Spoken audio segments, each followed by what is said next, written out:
The manual version of the Hoyer lift has a hydraulic cylinder and hand pump with a weight capacity of 400 pounds. It comes with various sized U-slings to fit patients of different heights. Remember to take off footrests and lock the wheels on the wheelchair prior to the transfer. Explain the lifting sequence to the patient before attempting to lift them the first time. If in a hospital bed, raise the level of the bed to the highest position before moving the patient onto the sling. When the patient is ready to be lifted, lower the side rail and level of the bed, decreasing the distance the patient has to be elevated. The sling should support the person's head, midsection, and buttocks. As you can see, Stephen would need a much larger sling. To position the sling correctly, roll the patient to his or her side first and ensure that the top of the commode aperture or U-shape is at the base of the spine. Bring the leg support straps up and around the thigh, then cross them between the legs to provide greater security and prevent the patient from sliding out of the sling.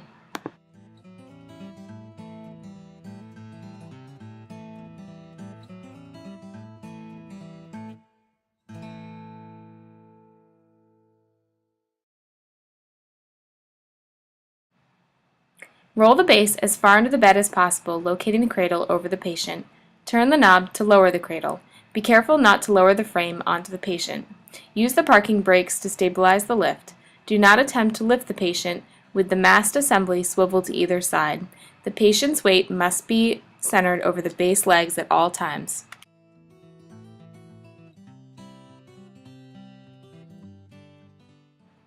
The sling has loops that are color-coded so that it's easy to keep straps of equal length on each side.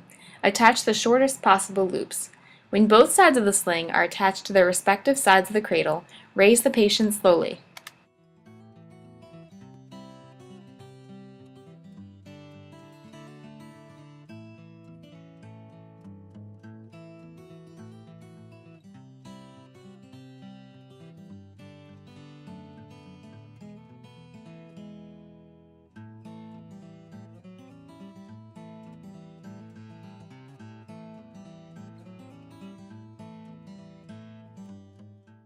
Unlock the wheels and use the foot pedal to widen the base and maximize stability. Carefully move the lift and position the patient above the wheelchair. Lock the lift and slowly lower the patient into the wheelchair.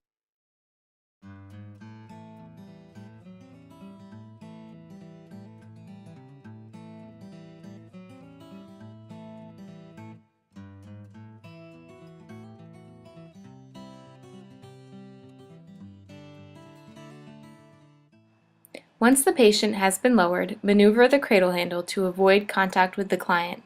Then remove the sling from the frame.